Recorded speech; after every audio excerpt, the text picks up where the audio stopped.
pawe na mtu ambaye unaweza kumrefer kama ndiyo ambaye historia mnaiona inaishi kupitia yeye. Na umeona hapa mara nyingi tumekuwa tukiongea kuhusiana na huyu Captain Ibrahim mwalimu ambaye amekuwa na maono ya kutaka kuiunganisha Afrika. Iwe tuwe taifa moja, tuwe na lugha moja, tuwe na uchumi mmoja, tuwe na jeshi moja, tuwe na currency moja. Manake tusigawanyike kama jinsi ambavyo tumegawanyika. Na kwa nini huwa tunamwangalia sana Captain Ibrahim Traore kama alama ya uhuru wa Afrika ya kweli? Wapo na viongozi wengine pia, lakini nataka nimuongelee tu zaidi huyu kwa sababu viongozi wengi wa Afrika, nimesema viongozi wengi sio wote, viongozi wengi wa Afrika huwa wanatoa sababu, excuses. Umeona ile kwa sababu za kwa nini mpaka sasa Afrika ni masikini, wakati Mungu ameweka kila kitu katika ardhi ya Afrika. Na kwa bahati mbaya baadhi ya viongozi wa Afrika wameshindwa kukabiliana na ukweli kuhusu Afrika, namna ilivyokata tamaa na kuvunjika moyo. Ili linatokana na aina mbaya ya uongozi. Kama alivyowahi kuongea Chinua Achebe, aliwahi kusema tatizo la Afrika ni viongozi.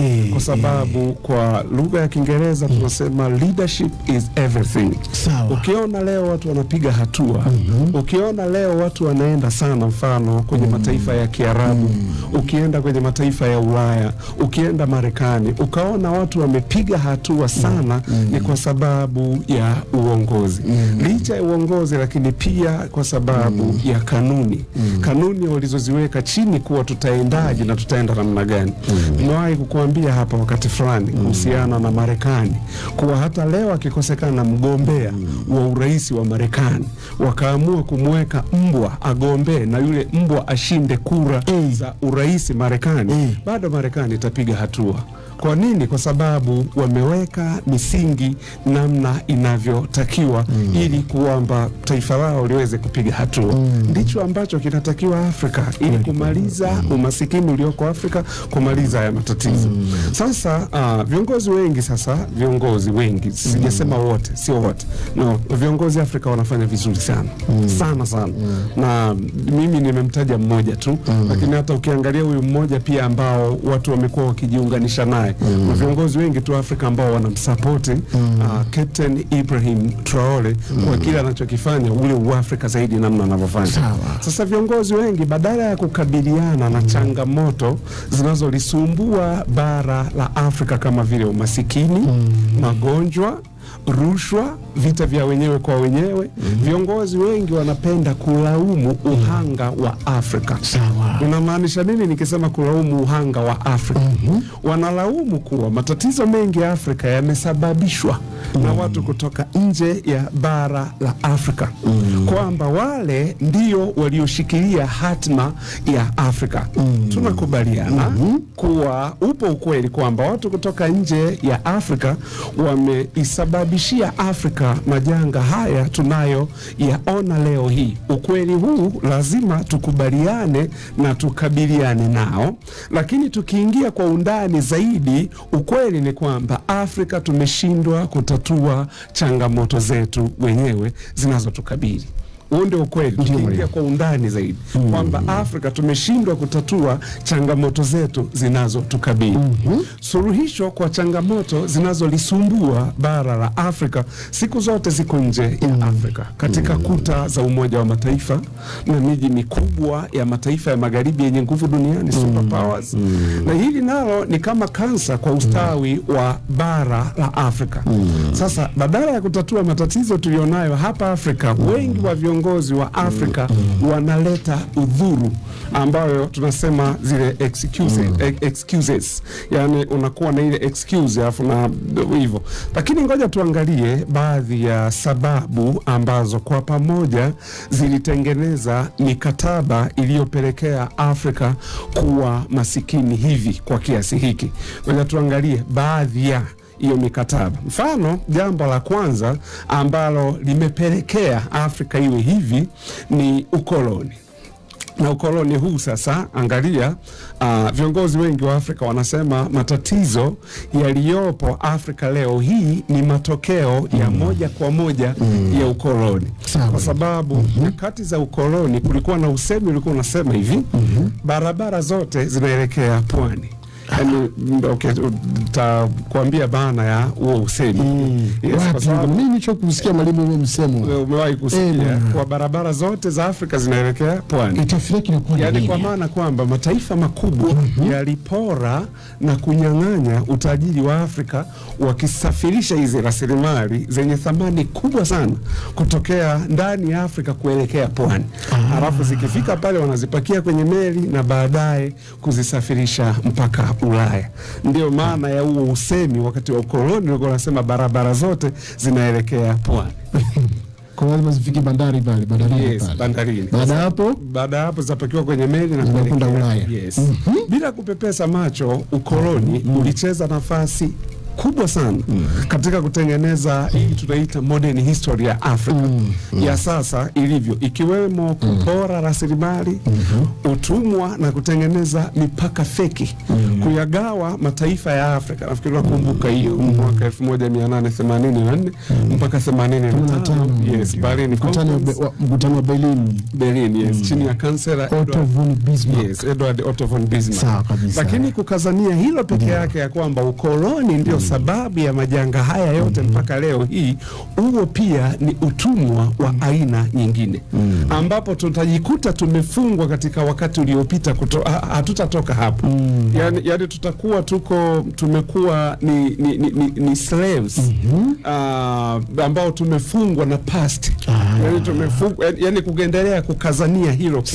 Afrika iko hivi kwa sababu ya ukoloni. Tutajikuta bado tupo kwenye utumwa na tumefungwa na historia. Wakati historia inatakiwa itutoe hapa. Umeelewa?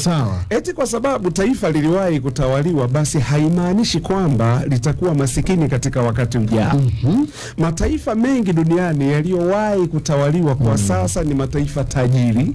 Na kwa mifano tukijaribu kuangalia ni mataifa kama Australia, taifa kama Canada, taifa kama Marekani, taifa kama New Zealand, pamoja na Hong Kong.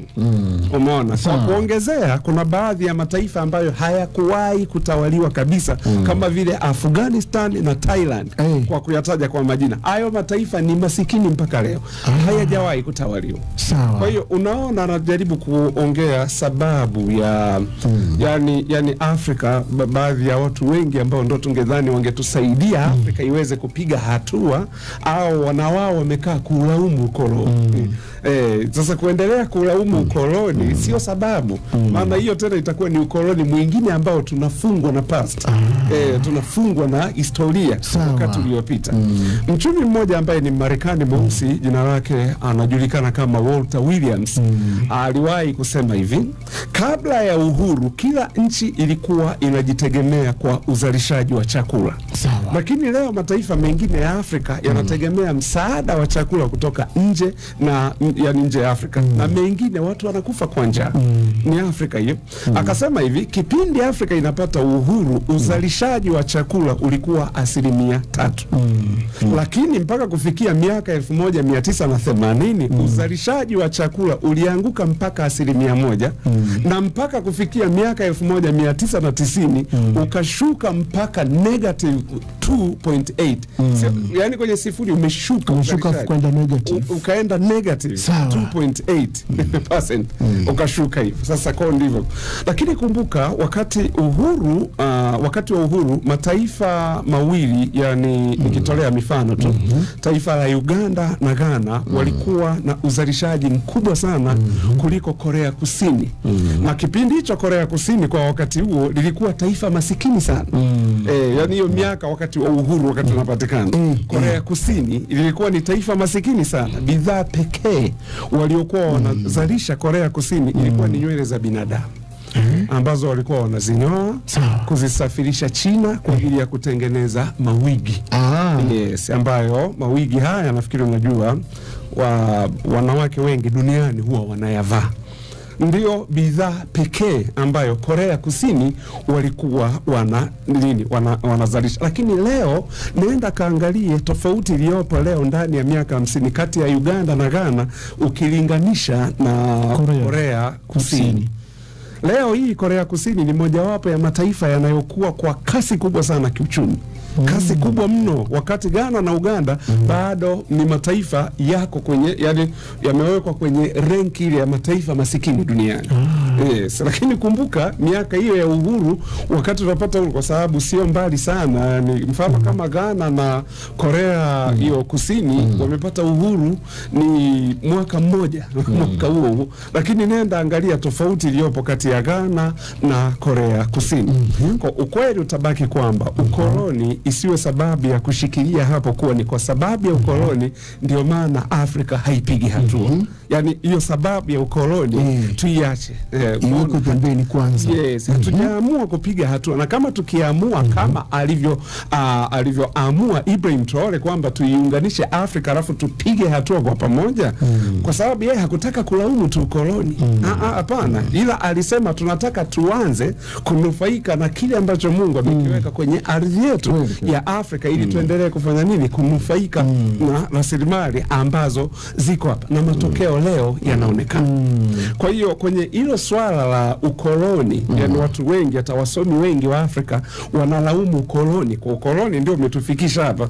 Inakuwa sio sababu. Kuna mataifa mengi ambayo nimekuambia. Hiyo ni Korea Kusini. Yes, nimekutajia Hong Kong ambayo tutakutana nayo huko mbele.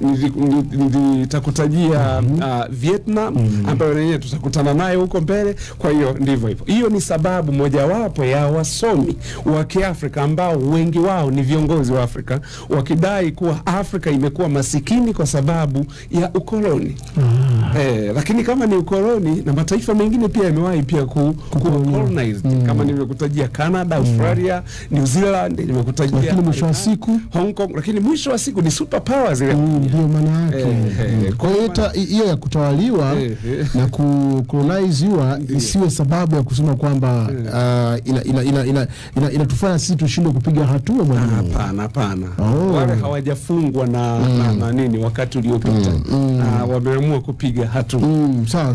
Lakini sababu nyingine ambayo wasomi wanaitoa kwa nini Afrika haipigi hatua, ndio wanasema ni vita baridi. Vita baridi, nafikiri unakumbuka. Vita baridi ni vita ambavyo vilikuwa vinaendelea kati ya Umoja wa Kisoviet na taifa la Marekani. Sawa. Ndio vinajulikana kama Cold War. Vita baridi. Sawa. Na viongozi wengi pamoja na wasomi wengi wa Afrika wanalaumu matokeo ya vita baridi kuwa ndio sababu matatizo mengi yaliyopo Afrika leo hii. Kwa sababu hivi vita, unakumbuka, kuna maana kulikuwa na watu wako upande huu na watu wengine wako upande huu. Ndio tunajua haikuwa haki kwa Marekani na Umoja wa Kisovieti kuwatumikisha wa Afrika na kuwaweka rehani. Tunajua hilo haikuwa haki kabisa. Tunakumbuka baadhi ya viongozi wa Afrika waliwatoa wa Afrika wengi sana katika baadhi ya maeneo, lakini ni muhimu sana kukumbuka kuwa vita baridi ambavyo ni halisi kabisa vilikuwa katika bara la Asia na sio Afrika. Vita baridi ambavyo ni halisi vilikuwa katika bara la Asia na sio katika bara la Afrika. Jaribu kufikiria vita vya Korea mwaka 1950 mpaka 1953. Hapa Korea iligawanyika. Kulikuwa na Korea Kusini, alafu kuna Korea Kaskazini. Sawa. Korea Kusini ikisapotiwa na Marekani. Korea Kaskazini ikisapotiwa na Urusi au Umoja wa Kisovieti. Jaribu kufikiria vile vita vimepiganwa kuanzia mwaka 1950 mpaka 1953. Kwa maana yake vita halisi vilikuwa viko Korea, sio Afrika. Kumbuka vile ndio hiyo inajulikana kama Cold War. Yaani sio Marekani na Urusi wanapigana moja kwa moja, lakini wanakutana kwa sababu ya huyu ana support huyu na huyu anamsupport huyu. Lakini vita vya Vietnam kuanzia mwaka 1955 mpaka 1975 ndani ya miaka 20. Na hivyo vita yani ilikuwa viharibu kabisa mataifa hayo. Umeona, wakati ambapo wakubwa sasa walikuwa wanapigana, ambapo ni USSR na Union of Soviet Socialism Republics, ambayo ni USSR hiyo, na Marekani walikuwa wanapigana. Umeelewa? Na kwa sababu Vietnam pale alikuwa ni Ufaransa nadhani ambaye alikuwa wanapigana na Vietnam. Sasa Marekani kumuokoa Mfaransa, kwa sababu ni taifa kubwa, asije akapata aibu, ikabidi Marekani afanye nini? Aingie pale kwenda kumsaidia Mfaransa. Baada Marekani kuingia, Urusi naye ikabidi aingie, kwa vile vita vimepigana miaka 20 kuanzia mwaka 1955 mpaka 1975. Lakini leo hii mataifa haya yote yanafanya vizuri sana kiuchumi. Yani haya mataifa ya Korea ambayo nimekuambia, Korea Kusini, hata kaskazini ya kidogo pale. Na juzi ndo walikuwa wanafanya majaribio pia. Niliona ya kombora lile linaitwa Hwasong-20. Umeona, na yeye anasema hili lina uwezo wa kufika Marekani, kwa sababu kila mtu nafikiri ni adui wa Marekani. Sasa Mchina akionyesha silaha anasema hizi ni Marekani zinafika. Mrusi naye za kwake anasema hizi ni Marekani zinafika. Tageti ni mtu yule. Irani na anasema anatengeneza kombora linafika Marekani. Kila mmoja adui wa Marekani, jamani mwalimu. Sasa ukijitengenezea maadui wengi, matokeo yake yanakuwa ni haya. Kwa hiyo unaona haya mataifa yamepiga hatua kubwa sana kiuchumi leo hii, na Vietnam pia vile vile imepiga hatua kubwa sana kiuchumi. Na wakati ambapo mataifa haya yanachukuliwa kuwa ni mataifa yanayokuwa kwa kasi kubwa kiuchumi, lakini bado pia yanaanzisha na soko huria pia vile vile. Lakini ukumbuke ni mataifa ambayo yamekuwa kwenye hivyo vita baridi, kwa sababu wasomi wengi wanakuambia hizi zote ni factors zinazopelekea Afrika kuwa masikini. Vita baridi, ndio maana nimesema ndio tunalaumu Marekani na Urusi kwa miaka hiyo waweka rehani wa Afrika.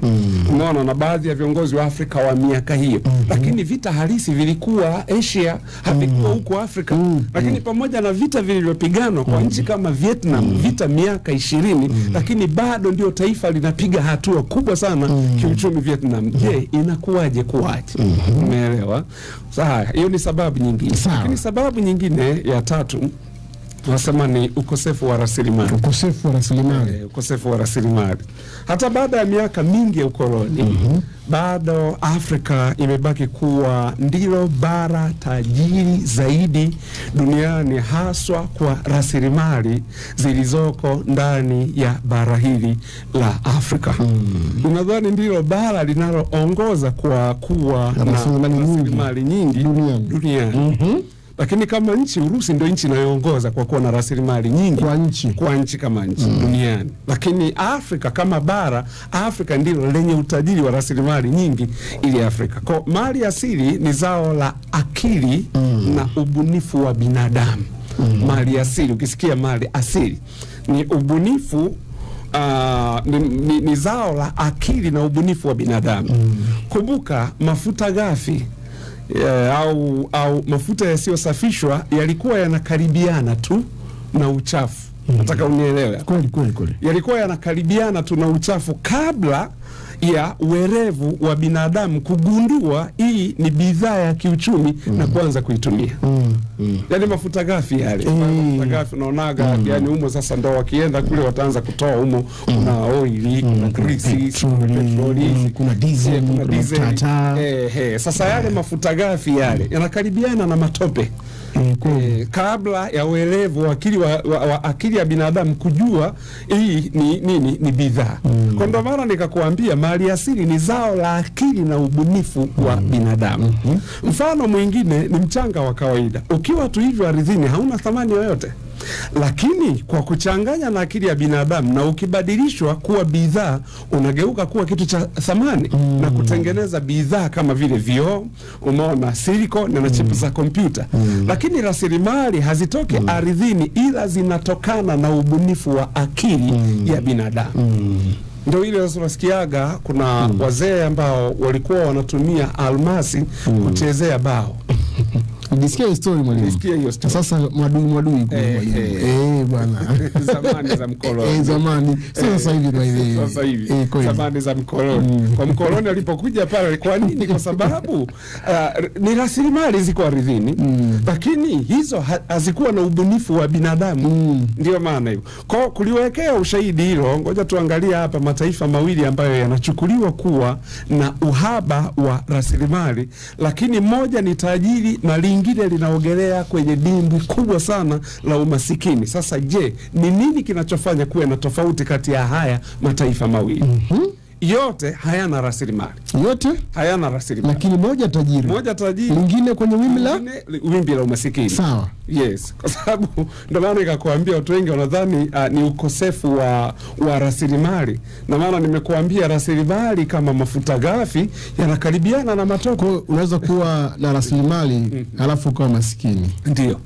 Yaani isiwe sababu. Ndio maana tunaona Afrika rasilimali ziko za kutosha, lakini umasikini bado unaitesa Afrika. Kweli. Umeelewa? Nataka niangalia hapa taifa la Somalia ambalo liko Afrika na taifa la Japan. Haya mataifa mawili. Somalia na Japan. Mataifa haya mawili yanachukuliwa kuwa na uhaba wa rasilimali duniani. Somalia mataifa mengine na Japan. Sawa. Mataifa yanayochukuliwa kuwa yana uhaba wa rasilimali duniani na sio kama mataifa mengine yalivyo. Na alafu pia Japan ina kikwazo zaidi kingine hapa. Japan. Kikwazo kingine ni idadi kubwa ya watu mara 20 kuliko Somalia. Si umeelewa? Na kwa sababu Japan mpaka sasa kwa sensa ya mwaka 2025 wako watu milioni 124. Japani katika nchi ya Japan. Wakati Somalia ina watu milioni 19.1 mpaka hivi sasa. Unaona Japan manake ina kikwazo tena kingine cha population ya watu ni wengi zaidi. Ni kweli milioni 121. Ndio. 960,408. Sawa. Japani hapo. Yes. Sasa hii ikiwa na maana kwamba kama ni masikini basi Japan kutokana na idadi kubwa ya watu ilionao basi ingetakiwa iwe masikini wa kutupwa kuliko Somalia. Lakini Japan wamejitahidi sana kutumia rasilimali zao muhimu kwa ajili ya raia wake, na leo hii Japani ni tajiri duniani, linashika sijui namba ngapi, labda inawezekana iko kwenye top 10. Japan. Iko hivyo. Kwa sababu ukiangalia sasa mfano Somalia population ndio hiyo milioni 19.1 na ukubwa wa eneo la Somalia ni square kilomita za mraba au hizo ukubwa wa eneo wa nchi wa Somalia. Yes, ni kilomita 627,340. Ni sawa kabisa. Hiyo ni Somalia. Niko nafuatilia mwalimu hapa. Kwa maana kuwa ukigawa kila kilomita moja kwa population ya wale watu walioko pale, kilomita moja watakuwa wanaingia watu 15. Kwa nchi nzima. Kilomita moja. Kwa nchi nzima. Kwa nchi nzima. Kilomita moja square. Yes, ukigawa kilomita moja nchi nzima, kila mtu nchi nzima, ukagawia kila mtu kwa kila kilomita moja itakuwa na watu 15. Lakini twende Japan. Sawa. Japan yenyewe ukubwa wake ni ndogo mara yani Somalia ni kubwa mara 2 ya Japan. Mara 2 ndio. Kwanza population ya Japan ndio hiyo umesema 121, si ndio? Milioni watu. Lakini ukubwa wa eneo ni kilomita za mraba 374,744. Kwa maana kuwa ukigawa kwa kilomita moja watakuwa wanaingia watu 336. Tofauti na Somalia ambako kilomita moja wanaingia watu 15. Umeelewa hicho kitu? Sasa ngoja tujaribu kulinganisha na mataifa ambayo yana utajiri mkubwa sana wa rasilimali nyingi. Yani rasilimali nyingi. Mfano mojawapo ni DRC. Congo, Democratic Republic of Congo. Ukizungumzia Congo kwa Afrika, ni babu kubwa hiyo. Unaona? Wana zaidi ya aina za madini 1,100. pale Kongo. Lakini tujaribu kulinganisha sasa, maana hiyo tulikuwa tunaongelea ni Somalia pamoja na Japan. Japan wamejaribu kutumia rasilimali wao walizonazo, na leo hii ni miongoni mwa top 10 countries zenye utajiri duniani. Lakini tofauti na Somalia, unaona kama shida ni uhaba wa rasilimali, Japan wamewezaje mpaka wakawa super power vile? Elewa kitu kama hicho. Na ndio maana sasa ngoja tuangalie sasa, tujaribu kulinganisha mataifa mawili pia ambayo yana utajiri wa rasilimali. Taifa moja wapo Afrika ni Democratic Republic of Congo. Lakini taifa lingine nje ya Afrika ni Holland, ambalo na lenyewe lina utajiri. Na unatakiwa kuzingatia kwamba Kongo ina idadi kubwa sana ya watu, mara 18 ya Holland. Na kama hapo kungekuwa na uhusiano wa moja kwa moja kati ya maliasili na mafanikio kiuchumi unategemea watu wengi, basi ungetegemea Kongo ingekuwa imefanikiwa sana kuliko nchi ya Holland. Lakini sivyo ilivyo katika uhalisia. Holland mwalimu ndio Netherlands. Yes. Netherlands. Sawa. Au Uholanzi. Yes, tuko sawa kwa Kiswahili. Tuko sawa. Tutulie tu nini?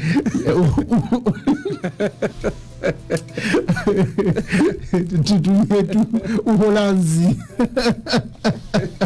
Tutumie tu Uholanzi. Okay. Maana mwenyewe ungesema Holland hawezi kuelewa sana.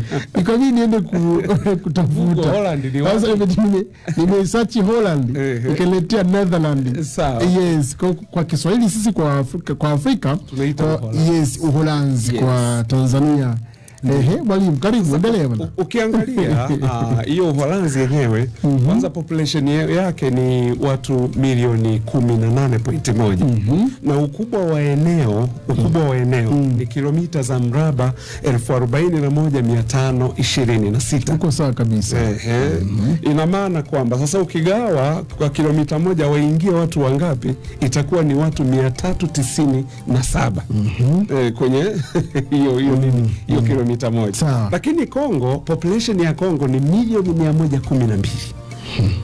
Idadi ya watu wa Kongo milioni 112. Yes, Kongo hiyo. Na ukubwa wa eneo la Kongo ni kilomita za mraba milioni 2,345,410. Maana yake hii tunasema ni 41,000. Hii ni milioni 2,300,000 na inaingia mara ngapi? Kwa maana kwamba ukigawa watu kwa kila kilomita moja kwa population ya Kongo utakuwa unagawa kilomita moja watu 51. 51 kwa kilomita moja wanakaa 51. Tofauti na Uholanzi wanakaa watu 397 karibia 400. Kwa hiyo unaona kwamba kumbe Afrika sio masikini katika swala zima la rasilimali, ni masikini katika kumiliki rasilimali alizonazo. Na hili linatokana na nini bwana Deogratias Festo? Bado tunarudi kule tena kwenye masuala ya ukoloni. Niwahi kumsikia mtumishi wa Mungu mmoja, nafikiri utakuwa unamkumbuka, lakini kwa sasa alishatangulia mbele za haki, alikuwa anaitwa Dr. Myles Munroe. Aliwahi kuongea kuwa alikuwa anasema watu wanamuuliza kwa nini Afrika, viongozi wengi wa Afrika ni wala rushwa. Unaona, kwa hiyo akawa anajibu. Lakini na alirudi tu kule kwenye ukoloni, kwamba ukijaribu kuangalia ukoloni, wakati wa ukoloni unajua walichokifanya? Walikuwa wanawaambieni limeni mashamba ya pamba, lakini hawajafundisha namna ya kubadilisha pamba iwe ni nguo. Yani process ya bidhaa ya pamba kuibadilisha iwe nguo umefundishwa, ila umefundishwa kuvaa nguo, lakini kuifanya kuwa nguo hujafundishwa. Sawa. Kulikuwa na mashamba ya miwa, naambiwa kateni miwa, lakini haujafundishwa process ya kubadilisha mua kuwa sukari. Lakini umefundishwa kunywa chai iliyoungwa sukari. Hiyo process ya kufanya mua kuwa sukari, process hujafundishwa. Lakini na watu walipokuwa sasa wameongezeka, wameanza kupata akili na nini, wakawaambia wakoloni, sasa nyinyi ondokeni, msipoondoka hapa tutapigana, kwa sababu ni wengi wakoloni. Wakasema okay, basi hamna shida jamani, ngoja sisi twende. Wakaenda huku, mmebaki na pamba ambayo hamjui mtaibadilishaje ile pamba kuwa nguo.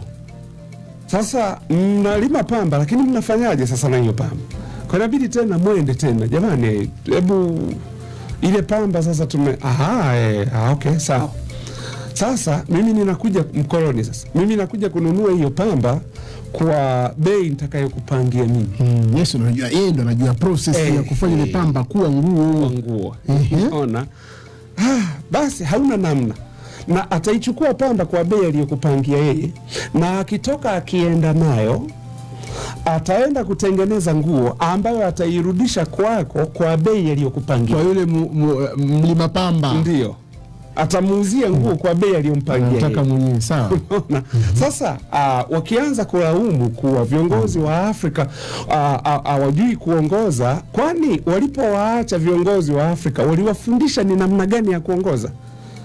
Au walimuacha tu kiongozi yuko pale anaongoza hata hajui yani masuala ya uongozi yanakaa namna gani? Si unaona kupata vizuri namna hicho. Yani hawakufundisha hayo masomo. Walileta masomo ya ajabu, lakini masomo ya uongozi namna gani mpaka uhakikishe taifa lako limepiga hatua hawakufundisha. Kwa hiyo okay, mmetaka uhuru, haya chukueni, kaeni hapo. Ni mtumwa aliyekalia kiti cha kifalme, na maamuzi yake yote yatakuwa ni ya nini? Ni ya kitumwa. Umeelewa? Kwa ndio maana ilibidi sasa leadership yote na mambo ya uongozi yote tunajua yote ni kutokea Afrika. Lakini ilibidi wafanye nini? Wapige chini hiyo, alafu walete vya kwao. Walete mambo ya kwao ili vituvuruge mwalimu. Yes, ili ituvuruge. Kwa hiyo hilo liko hivyo. Lakini jambo la nne ambalo ningependa kumalizia nalo kwa siku ya leo ni upungufu wa misaada ya kigeni, ambapo wengi wanasema pia ni sababu foreign aid ni sababu pia kwa nini Afrika imekuwa masikini, kwa sababu misaada imepungua. Wengi wanabishana kwamba Afrika inateseka kwa sababu ya upungufu wa misaada kutoka nje. Kwa kweli Afrika imekuwa ikivutia sana watoa misaada kuliko maeneo mengine yoyote. Na hili linaweza kuonekana kama jambo la kuvutia sana, ila muonekano wake ni udanganyifu. Muonekano wake wa hiyo misaada inayokuja Afrika ni udanganyifu. Wanaotoa hii misaada wanaisifia sana kuwa imepunguza sana umasikini. Katika misaada ambayo inatolewa. Sawa. Wanasema imepunguza sana umasikini katika bara la Afrika. Lakini mitazamo hii imechangia Afrika kuduma na kutokupiga hatua. Ndio maana kuna ule usemi unasema, usinipe samaki nionyeshe bwawa la kuvua samaki. Lakini kama utakuwa unanipa msaada wa samaki kila siku kama ukisema haunipi, si nitakufa njaa? Na utakufa kweli. Ndio misaada sasa ambayo inakuja wapi Afrika? Katika baadhi ya maeneo misaada ya kigeni imechangia umasikini mkubwa na kutokupiga hatua katika swala la maendeleo. Pesa za misaada zinazokuja Afrika kutokea nchi za magharibi zimekuwa na matokeo hasi na kusababisha haya mataifa baadhi kuwa ni tegemezi na hayawezi kupiga hatua hata kidogo. Nikupe mfano, kati ya miaka 1980 mpaka 1988 nchi zilizoko kusini mwa jangwa la Sahara walipokea dola za Kimarekani bilioni 83 kama msaada kutokea magharibi. Lakini bado kwenye wakati huo ndipo ambapo pato la taifa liliporomoka kwa viwango vya na viwango vya maisha vikashuka kwenye ukanda huo sana. Yani GDP iliporomoka sana kipindi ambacho ndio haya mataifa yaliyoko kusini mwa jangwa la Sahara wakati yanapewa hiyo misaada, ndio wakati ambapo pato la taifa liliporomoka sana, na ndio wakati ambapo viwango vya maisha watu kuishi viliporomoka sana. Kwa sababu Benki ya Dunia walitoa takwimu ya pesa ambazo zililetwa kama misaada kuanzia mwaka 1992 mpaka 2001, lakini hakuna kilichoendelea. Sasa kama misaada ya nje ingekuwa imeletwa kwa ajili ya kumaliza umasikini, basi bara la Afrika lingekuwa miongoni mwa mabara ambayo yamepiga hatua kubwa sana. Kwa sababu hakuna mahali au hakuna bara linapokea misaada kama bara la Afrika kutoka nje kwa dunia nzima. Na kama misaada ingekuwa inamaliza umasikini, basi Afrika ingekuwa ni tajiri. Kwa sababu hii ili alifanye kazi. Kwa hivyo inachukuliwa kama misaada ni kikwazo kikubwa sana kwa mataifa ya Afrika na hayawezi kupiga hatua. Na ndio bana unaona pale Burkina Faso Ibrahim Traore alipiga marufuku misaada. Wao walikuwa wanapokea misaada kutokea Ufaransa. Na alivyosema hatutaki tena misaada yenu, Wafaransa wakaanza kusema hapana, mnahitaji sana misaada kwa sababu mtakufa na njaa. Akasema unajua kutupiga biti. Yes, akasema tuko tayari kufa. Watumiza upepo. Tuko tayari kufa kama shida ni hiyo. Misaada yenu tuko tayari kufa. Hapana jamani. Lazima tuendelee kuwapa kwa sababu nyinyi mtakufa. Traore akasema tuna miaka 63 tunapokea misaada. Mbona hatujapiga hatua? Sasa hebu bakini na misaada yenu, alafu mtuache sisi tujitegemee. Kwa sababu wanajua kwenye misaada si ndio wamelinki na kubeba rasilimali za Afrika. Ndio maana kwa sasa pale wakaona huyu sasa akikataa hii misaada ametupiga pini kwenye nini? Kwenye kubeba rasilimali za Afrika. Siende nazo kule. Ndio maana akapiga nini? Akapiga marufuku. Katika hili ndio maana anasema katika ardhi takatifu ya Afrika ambapo historia inavuja damu. Bana, historia ya Afrika inavuja damu. Na kuna wana mapinduzi wanaolala kwa jicho moja huku likiwa wazi. Na lugha mpya ya ukombozi sasa inaibuka katika bara la Afrika. Sio kutoka kwa Waafrika waliolelewa nje ya Afrika na kutokea kwa wafadhili wanaoleta misaada, lakini ni kutokana na kijana wa Kiafrika, mwanajeshi huyu jasiri wa Afrika Magharibi, mwenye cheo cha ukapteni ambaye jina lake ni Ibrahim Traore, ambaye sasa uwepo wake ni kama tetemeko la ardhi kwa wakoloni. Utume wake ni kulikomboa bara la Afrika kuto kufungwa na wakati uliopita. Kumbuke nimesema kwamba tukiendelea kulaumu koloni tutakuwa tumefungwa, bado tuko ni watumwa kwenye wakati uliopita. Kwa hiyo ifike hatua tuache kulaumu koloni. No. Kuna mataifa ambayo yalikuwa na yenyewe yako colonized ambayo nimekutajia, lakini hawalaumu wa koloni, wameamua kupiga hatua. Kwa ndio maana Captain Ibrahim Traore akaona hapana, hatuwezi tukakaa tunalaumu tu koloni. Ndio koloni umesababisha haya na lakini tunawezaje kutoka huko? Yes, tutawezaje? Sawa, ukoloni ulichangia kwa kiasi chake. Sasa tumeshajitambua. Sasa njia ya kutoka huko sasa yetu tunuke mwalimu. Sawa. Yes, kwa hiyo sasa unaona sasa huyu kilicholipuka ndani yake Captain Ibrahim Traore ni zaidi ya uraisi. Manake ni ufahamu ule wa African spirit na ukombozi wa fikra, ambapo mtu mmoja, baadhi ya watu ambao ni wachambuzi mbalimbali wakiwa wanachambua, ameita hii ni itikadi inayojulikana kama Traoreization of Africa. Ni itikadi kwa sababu Traore sio jina tu, bali ni itikadi. Sio kauli mbiu na sio mapinduzi yale kuna kuaga na yale mapinduzi ya mbwa kala mbwa. Unajua haya mbwa kala mbwa. Yani mtu tu anaamua tu mimi naenda kupindua hivi. Unaenda kupindua kwa sababu gani? Umeelewa? Okay, haya anaenda kupindua alafu anafanya yale ambayo kuona kuja kugundua huyu ni tamaa. Yani ni tamaa ya madaraka inayopelekea mbali. Mapinduzi hayo yaliwahi kutokea Gaboni. Rais kapinduliwa na huyo ambaye ni mkuu wa majeshi wa pale, alafu naye kaendeleza yale. Sasa ulikuwa pinduzi umeenda kupindua nchi. Nafikiri ni tamaa mwalimu. Ni tamaa. Ndio hayo mapinduzi. Yani unapindua. Ndio. Baada hapo alafu nini kinafuata? Hakuna kitu ambacho kinaendelea zaidi ya wewe kuendelea kufanya yale ambayo alikuwa anayafanya. Taifa lina katiba yake, taifa lina michakato yake ya kidemokrasia. Ameenda kupindua. Kwa hayo ni mapinduzi ya mbwa kala mbwa. Kwa hii tunayoongelea sasa, yani hilo jina Traore ni itikadi. Kama ilivyokuwa Nyerere ilikuwa ni itikadi, sio jina tu.